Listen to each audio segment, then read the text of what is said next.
حضرت امام راضی لکھتے ہیں کہ ثم لتسألن یومئذ عن النعیم، اس سے تخفیف شرائع بھی ہیں اور اس سے مراد قرآن بھی ہے۔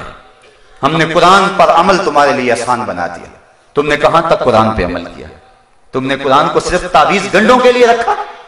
تم نے قرآن کو صرف کچہری میں سر پہ اٹھانے کے لیے رکھا؟ جب کوئی شخص مر گیا تو صرف اس کے ایصال ثواب کے لیے قرآن کو پڑھا؟ تم نے دکان اور گھر میں برکت کے لیے قرآن کھولا؟ یہ ساری برکتیں قرآن کے دامن سے ہیں، لیکن کیا قرآن کے نزول کا مقصد یہ تھا؟ بڑی خوبصورت شاعر مشرق نے بات کی۔ اقبال کہتا ہے بندے صوفی و ملا اسیری حیات از حکمت قرآن گیری بآیاتش ترا کار جزی نیس کیا یاسی نے او آساں بمیری، کا تو جاہل صوفی اور کاہل ملا کے ایسے پھندے میں پھنسا کہ تو نے قرآن سے زندگی تلاش نہیں کی۔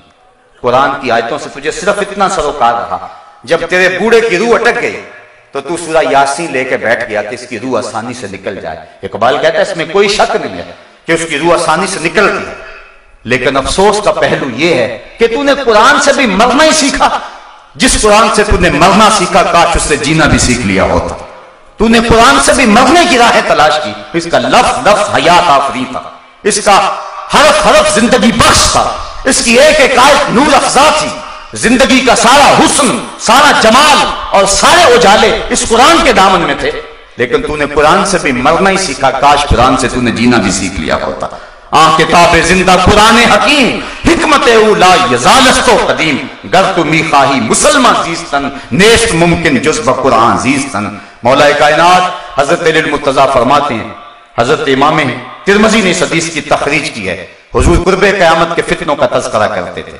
جب بارش کی طرح فتنے اتریں گے، ہر روز فتنے ہی فتنے، فرمایا کہ بڑے فتنے نازل ہوں گے۔ عرض کی حضور پھر بچنے کی صورت کیا؟ فرمایا اللہ کی کتاب قرآن مجید، جو اس کتاب سے جڑ جائے گا وہ فلاح پا جائے گا۔ آئیے قرآن سے جوڑیں اور سنو اپنے محبوب کا فرمان۔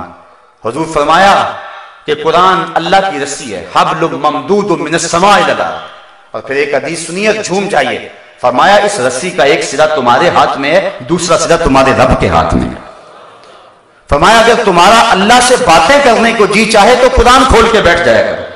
حضرت سہل بن عبداللہ تستری جنگل میں رہتے تھے، کوئی شخص ان کو ملنے کے لیے گئے، کہا حضرت اس جنگل میں رہتے آؤ نا ذرا شہر کی رنگینیاں بھی دیکھو، آؤ ذرا کہاں جنگل میں رہتے ہو، کہاں ڈیرے لگائے ہو، آپ آؤ شہر میں، لوگوں کو ملو، تمہارے مزاج کے لوگ بھی تمہیں ملیں گے، یہاں تنہائی میں دن راتیں کیسے کاٹتے ہو؟